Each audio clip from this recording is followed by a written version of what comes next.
প্ৰাসংগিক।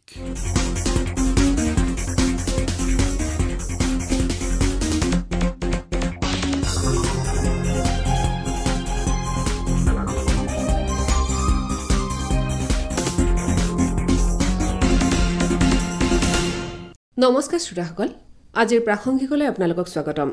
শ্ৰোতাসকল, আমি সকলোৱে অৱগত যে শেহতীয়াকৈ ৰাজ্যখনত হোৱা বানত কমেও 10খন জিলাৰ প্ৰায় 2 লাখ লোক ক্ষতিৰ সন্মুখীন হৈছে। আজিৰ অনুষ্ঠানত আমি আপোনালোকক শুনাবলৈ লৈছোঁ মাজুলী জিলাত বানৰ প্ৰস্তুতি সন্দৰ্ভত জিলাখনৰ দুৰ্যোগ প্ৰশমন বিভাগৰ মুৰব্বী তথা মাজুলী জিলাৰ আয়ুক্ত ডক্টৰ কাবেৰী বি শৰ্মাৰ সৈতে হোৱা এটি সাক্ষাৎকাৰ। সাক্ষাৎ গ্ৰহণ কৰিছে আকাশবাণীৰ মাজুলী জিলাৰ সংবাদদাতা বিকাশ শইকীয়াই। নমস্কাৰ বাইদেউ, আজি আমাৰ অনুষ্ঠানত আপোনাক পাই সুখী অনুভৱ কৰিছোঁ। প্ৰথমে আপোনাৰ পৰা জানিব বিচাৰিছোঁ, যিহেতু এতিয়া বাৰিষাৰ সময়, সম্ভাৱ্য বানপানীৰে মোকাবিলা কৰিবলৈ জিলা দুৰ্যোগ প্ৰশমন বিভাগৰ লগতে মাজুলী জিলা প্ৰশাসন কেনেদৰে সাজু হৈ আছে, এই বিষয়ে শ্ৰোতাসকলক জনাওকচোন। নমস্কাৰ, প্ৰথমে মই আপোনাক ধন্যবাদ জনাইছোঁ। যিহেতু এতিয়া বানপানীৰ সময়, এই ক্ষেত্ৰত জিলা প্ৰশাসন মাজুলী ফালৰ পৰা আমি সম্পূৰ্ণ সাজু হৈ আছোঁ। আপুনি মন কৰিছে চাগে, যোৱা কেইবাবছৰো মাজুলীত ডাঙৰ বানপানী হোৱা নাই। ইয়াৰ মূল কাৰণ হৈছে মাজুলীৰ সামগ্ৰিকভাৱে water resource department, Brahmaputra board etcetera সেই দুৰ্বল এম্বেংকমেণ্টসকল সবল কৰা হৈছে, যাৰ ফলস্বৰূপে বানপানীৰ সময়ত প্ৰশাসনৰ লগতে গাঁৱৰ ৰাইজেও সুন্দৰভাৱে সহযোগিতা আগবঢ়াই আহিছে। তাৰ উপৰিও জিলাখনৰ প্ৰতিটো বিভাগে বানপানীৰ সময়ত ল'ব লগা কাৰ্যব্যৱস্থা ইতিমধ্যে সম্পূৰ্ণ কৰিছে আৰু বৰ্তমান আমাৰ 81টা আশ্ৰয় শিবিৰ আছে, 58টা মাজুলীত আৰু 23টা উজনি মাজুলীত, আৰু তাৰে এটা কৰতিপাৰ ফুড শ্বেল্টাৰ যাত 500জন মানুহ থাকিব পাৰিব, আৰু এটা আছে বনগাঁও গাৰ্লছ হাই ছেকেণ্ডেৰী স্কুল, তাত ধৰক 90-100জন থাকিব পাৰিব।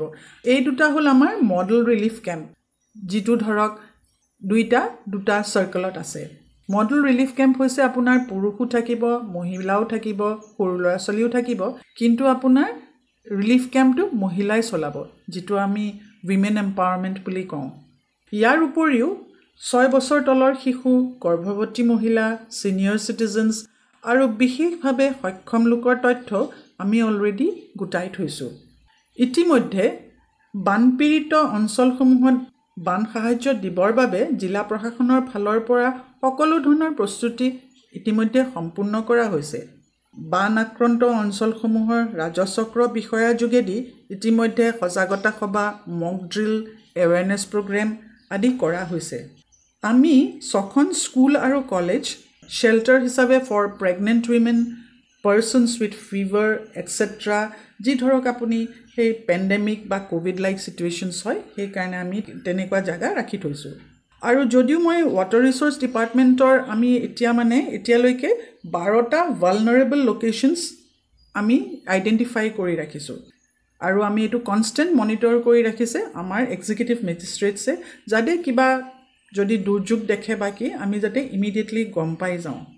আৰু আমাৰ পাব্লিক হেল্থ ইঞ্জিনিয়াৰিং ডিপাৰ্টমেণ্ট, যিটো PHE বুলি কয়, তেখেতসকলে পানীৰ কাৰণে পানীটো যেতিয়া ফ্লাড হ'লে অলপ খাব নোৱাৰা হৈ যায়, সেইকাৰণে আমি ব্লিচিং পাউডাৰ, হেল'জেন টেবলেটছ, লাইম, ক্লৰিন টেবলেটছ এইবোৰ সকলো আমি সংগ্ৰহ কৰি ৰাখিছোঁ।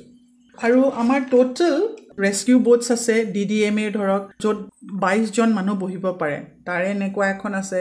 তাৰপিছত আমাৰ এম্বুলেঞ্চ আছে, এছডমাৰ, আমাৰ 2খন এম্বুলেঞ্চো আছে মানুহ নিবৰ কাৰণে, প্লাছ আমাৰ ভেটেনেৰী ক্লিনিক আছে।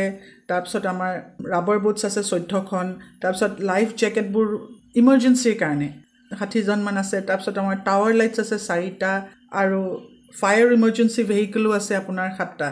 এইবোৰ চব আমাৰ ফ্লাডৰ হেৰিৰ কাৰণে ৰাখিছোঁ। প্লাছ আমি নেপকো অৰুণাচল প্ৰদেশৰ লগতো তেওঁলোকৰ লগতো আমি কমিউনিকেট কৰি আছোঁ, যাতে তেওঁলোকে পানী এৰিলে যাতে আমাকো জনায়।